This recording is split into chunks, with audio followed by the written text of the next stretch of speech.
नमस्कार दोस्तों, स्वागत है आपका हमारे YouTube चैनल पर। मैं हूं शुभम अग्रवाल और आज हम बात कर रहे हैं ईरान इजराइल के बीच जो युद्ध हो रहा है वो रुकने का नाम नहीं ले रहा। लगातार 7वां दिन है और 7 दिन तक भी युद्ध लगातार चल रहा है। लेकिन इस युद्ध में किसकी गर्दन फंसी पड़ी है, यानी कि कौन देश ऐसा है जो त्रस्त होगा। क्या वो भारत होगा जो त्रस्त होगा, क्योंकि भारत ने कोई स्टैंड नहीं लिया ईरान के लिए। मतलब ईरान के लिए ईरान ये चाहता था कि भारत और ईरान की दोस्ती बरकरार रहे, तो भारत को भी कुछ ना कुछ स्टैंड जो है ईरान के लिए लेना चाहिए था। लेकिन वो स्टैंड बिल्कुल भी भारत ने नहीं लिया। तो इसका क्या इंपैक्ट पड़ सकता है, देखिए। स्ट्रेट ऑफ हॉर्मुज की बात चल रही है। स्ट्रेट ऑफ हॉर्मुज है क्या चीज? ये ऐसा जन्नती रास्ता है दोस्तों, जो केवल एकमात्र रास्ता है जो कि ओमान की खाड़ी और सऊदी अरब के बीच में से एक गलियारे की तरह निकलता है। सुई जैसा रास्ता, छोटा सा रास्ता है, लेकिन वहां से एक बड़ा जहाज आसानी से निकल सकता है, जो कि सस्ता पड़ता है भारत में तेल की आपूर्ति करने के लिए, भारत में गैस की आपूर्ति करने के लिए। अब उसी रास्ते को बंद करके बैठा है ईरान। तो यदि वो रास्ता बंद होता है और दूसरे रास्ते से तेल आता है, अफ्रीका का चक्कर लगा करके, अब जब तेल और गैस आती है तो 50% तक, यानी 50% तक तेल के और गैस के दाम बढ़ सकते हैं। तो अब स्ट्रेट ऑफ हार्मुज का रास्ता किसके लिए खोला है? तो भाई स्ट्रेट ऑफ हार्मुज का रास्ता जो खोला है वो चाइना के लिए, जो कि ईरान का दोस्त है, और रूस, रशिया जो भी ईरान का दोस्त है उसके लिए तो उन्होंने रास्ता खोला है। लेकिन अब भारत की क्या बात है? भारत के लिए वो चाह रहे थे कि भारत दोस्ती हमेशा कायम रखेगा, तो स्टैंड भारत को लेना चाहिए था। अब ईरान ने क्या करा? उस रास्ते को ब्रह्मास्त्र की तरह इस्तेमाल कर दिया अमेरिका के खिलाफ, और दुनिया में 20% सप्लाई को ईरान ने बंधक बना लिया है। यानी कि दुनिया में 20% सप्लाई जो है तेल और गैस की उसी रास्ते के थ्रू होती है। और हमारे भारत में तो खाद भी, यानी कि जो रासायनिक उर्वरक होते हैं, जो खाद होती है ना, वो भी वहीं से आता है, उसी रास्ते से आता है, तो वो भी आपूर्ति बाधित होगी। स्ट्रेट ऑफ हार्मुज ऐसा ही जन्नती दरवाजा है, एकमात्र दरवाजा है जो कि खाड़ी देशों को हमारे भारत और बाकी की पूर्वी जितनी भी कंट्रीज हैं उनसे जोड़ता है। अब वो रास्ता ही बंद हो जाएगा तो घूमना पड़ेगा, और घूमने से पेट्रोल या जो भी मतलब खर्च है वो बढ़ेगा अल्टीमेटली। आप देखिएगा, हमारे गुजरात का जो बंदरगाह है, कौन सा बंदरगाह है? मुंद्रा पोर्ट और कांडला पोर्ट। ये कांडला पोर्ट मुंद्रा पोर्ट से 1200 किलोमीटर की दूरी पर ये पड़ता है, ठीक है ना, बहुत पास है, 1200 किलोमीटर की दूरी पड़ता है। अब यदि अफ्रीका का चक्कर काट के कोई शिप आएगा तो 1200 क्या 3-4 हजार किलोमीटर से भी ज्यादा हो जाएगा, और आने में 15 दिन से ज्यादा का समय लगेगा। अभी यहां पर आ जाता है फटाफट से, उससे 15 दिन प्लस का समय यदि घुमा के आएगा तब लगेगा। यानी कि समय भी ज्यादा लगा, पैसा भी ज्यादा लगा, तेल आने में और गैस आने में भारत में। अब यहां पर देखिए, जो ट्रंप कहते हैं, देखिए दुनिया की 20% सप्लाई को उसने बंधक बना रखा है। तो ट्रंप जो कहते हैं ना कि ईरान की नेवी की तो हम समुद्र में 2 मिनट में दफन कर देंगे, खत्म कर देंगे, उनके ईगो का जवाब देने के लिए क्या ईरान ने ये चीज की है? क्या ईरान ने सारी दुनिया के कारोबार की नस दबा दी है?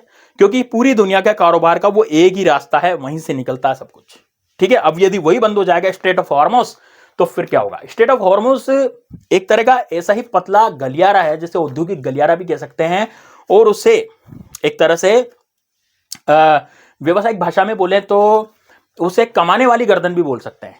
कमाई वाली जगह, कमाई वाली गर्दन। तो भारत की जो कमाई है सबसे ज्यादा वो वहीं से होती है, उसी रास्ते से होती है। वही दब जाएगी तो फिर रास्ता चेंज करना पड़ेगा, और रास्ता चेंज करना पड़ा तो इतनी कमाई नहीं होगी, क्योंकि महंगी हो जाएगी चीजें, है ना, खर्चा बढ़ जाएगा। अफ्रीका का पूरा चक्कर लगाने में बहुत सारा तेल भी खर्च होगा, पेट्रोल भी खर्च होगा, और खर्च भी लगेगा। अब यहां पर बात हो रही है कि ईरान ने सारी दुनिया की कारोबार की जो नस दबा दी है उस रास्ते को रोक करके। लेकिन ये रास्ता किसके लिए रुका है? ये रास्ता केवल 2 देशों के लिए नहीं रुका दोस्तों। यहां पर ये रास्ता केवल 2 देशों के लिए नहीं रुका। वो 2 देश कौन से हैं? एक तो है चाइना, दूसरा है दोस्तों अपना रशिया। ये दोनों के लिए वो खुला है। लेकिन भारत के लिए चिंता का विषय है भारत, क्योंकि भारत ने स्टैंड नहीं लिया। ईरान का कहना भी है भारत ने स्टैंड नहीं लिया। हमारा शिप जो शिप था, वॉरशिप जैसे हम बोलते हैं ना, वॉरशिप आया था यहाँ पर श्रीलंका में, जो ध्वस्त कर दिया था अमेरिका ने 12 किलोमीटर टॉर्पीडो से। जो वो टॉर्पीडो से शिप ध्वस्त गया, उसका भी जवाब जो है भारत ने नहीं दिया, उसमें भी स्टैंड नहीं लिया गया। इसके अलावा और भी चीजों में स्टैंड नहीं लिया। भारत बीच में बोल ही नहीं रहा है। अब ये भारत का जो रिजर्व नेचर है, या फिर इससे कहें कि न्यूट्रल नेचर है, न्यूट्रल नेचर की वजह से ईरान जो है बौखलाया हुआ है। ईरान को लगता है कि यार शायद हो सकता है कि भारत ने भी हमारे साथ संबंध रखने से इनकार ही एक तरह का, क्योंकि साइलेंट इनकार है ये, कुछ स्टैंड ले नहीं रहे हैं, हमारे दोस्त बने, यानी कागजों में दोस्त हैं। भारत और ईरान कागजों में दोस्त हैं, व्यवहारिक रूप से दोस्ती भारत नहीं निभा रहा। इस तरह का उनका सोचना है। तो क्या इस तरह से भी सोच सकते हैं? देखिए, सिर्फ रूस और चीन के लिए गेट खोला गया है ना, और ये सब जब है, जब भारत ने न्यूट्रल स्टैंड लिया, नहीं उसकी अपनी कीमत भारत अब चुका रहा है। क्या हम चुका रहे हैं? अब बताइए, आप बताइए, जब वो स्टेट ऑफ हॉर्मस हमारे लिए बंद हो जाएगा है ना, और केवल चाइना रशिया के लिए खुला रहेगा, तो उनको तो सस्ता तेल और गैस मिलेगी, लेकिन हमारा क्या होगा? हमें महंगी मिलेगी, तो हमारी जेब पर भारी पड़ेगी वो। यानी भारत के आम आदमी की जेब पर इस चीज का फर्क पड़ेगा, क्योंकि घरेलू गैस सिलेंडर सबके घर में आता है, यानी गैस सबके घर में आती है, और पेट्रोल सब यूज करते हैं। पेट्रोल एक मान लीजिए कि संसाधन है, अभी पेट्रोल यदि महंगा होता है तो सभी चीजों के दाम बढ़ना शुरू हो जाते हैं। तो यहां पर यह भी एक संघर्ष वाली बात हो जाएगी। जो ओमान की खाड़ी में भारत के बिहार के कैप्टन आशीष और राजस्थान के दिलीप सिंह की मौत हुई, क्या वो एक हादसा थी? उसे हादसे का नाम दे दिया गया, या फिर भारत ने स्टैंड नहीं लिया? उसका यह जवाब था ईरान का। भारत ने ईरान के लिए कोई स्टैंड नहीं लिया, तो क्या पता ईरान ने उसका जवाब दिया हो। हाँ, तो यह अपने आप हमारे लिए, आप यदि स्टैंड नहीं लेंगे, उनका कहना है यदि आप हमारे लिए स्टैंड नहीं लेते हैं तो हम भी आपके साथ वही सहूलियत करेंगे जो कि हमने दूसरे देशों के साथ की है, यानी कि आपका जो है तेल, जो है तेल का मार्ग यहां से रोक देंगे। अब रोकने से क्या होगा? रोकने से बहुत बड़ी प्रॉब्लम हो जाएगी, रोकने से तो बहुत ज्यादा दिक्कत हो जाएगी भैया। ठीक है, अब देखिए आप वहां पर अभी क्या हो रहा है, वहां पर अभी 37 जहाज हमारे भारत के फंसे हुए हैं, 1100 नाविक अपनी जिंदगी की जंग को वहां पर लड़ रहे हैं। यानी कि ईरान में हमारे 1100 नाविक फंसे हुए हैं, 37 जहाज फंसे हुए हैं, उनमें माल लोडेड है। अब यहां पर क्या हो रहा है, जो नाविक को अब क्या कर रहे हैं, वो 37 जहाजों को, 1100 नाविकों के ईरान जो है अपनी शील्ड बना रहा है, यानी कि शील्ड की तरह वो जमा रहा है आसपास कि भैया ठीक है, अमेरिका की मिसाइलें इस पर तो नहीं गिरेगी, क्योंकि ये तो भारत का शिप है, क्योंकि अमेरिका और भारत की आपकी दोस्ती है।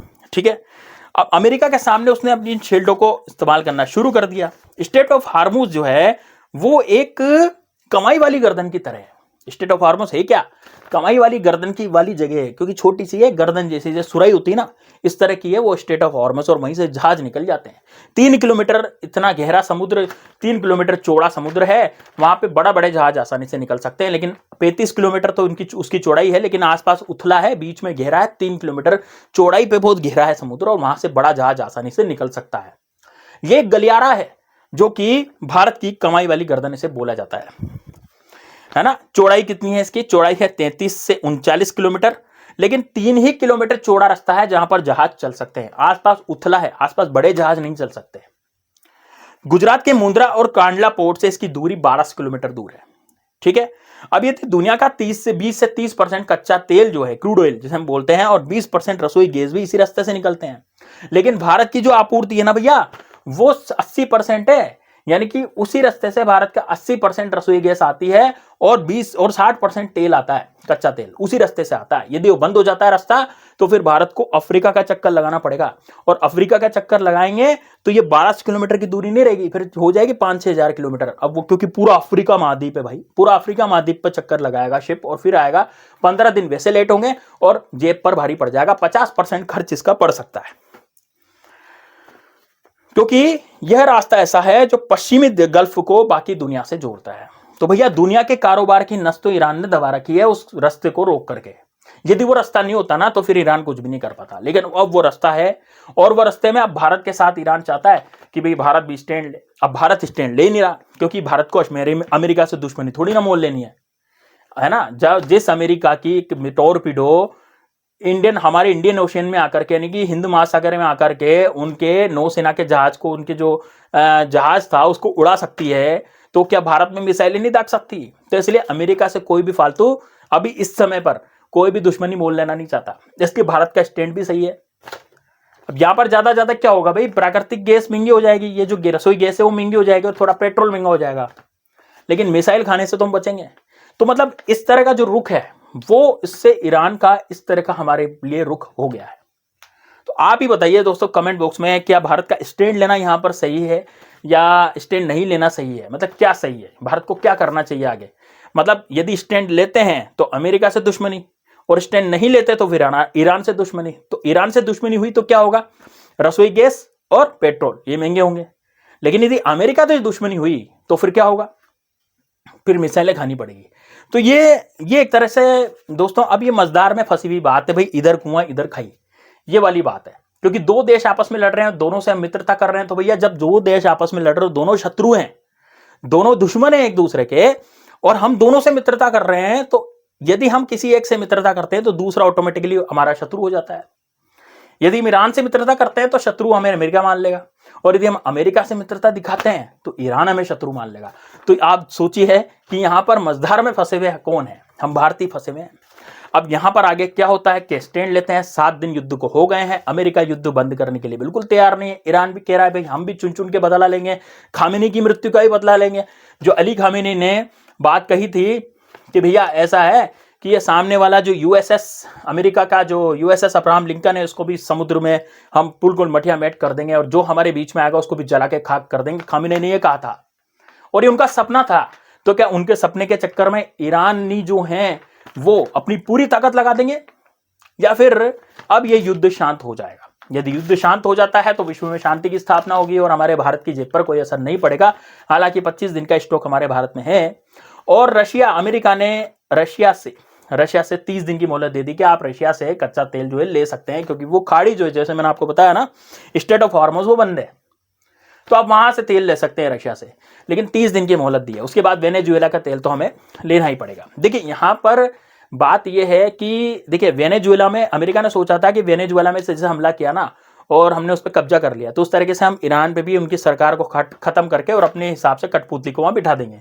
लेकिन ऐसा हो नहीं सका, क्योंकि वहां की जनता बहुत जागरूक है, और खामेनी की मृत्यु के बाद तो ये और ज्यादा दिक्कत हो गई। ठीक है, तो अब आप कमेंट बॉक्स में बताइए।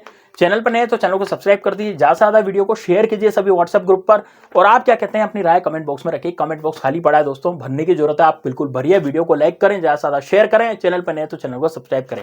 मिलते हैं नेक्स्ट वीडियो में, तब तक के लिए जय हिंद,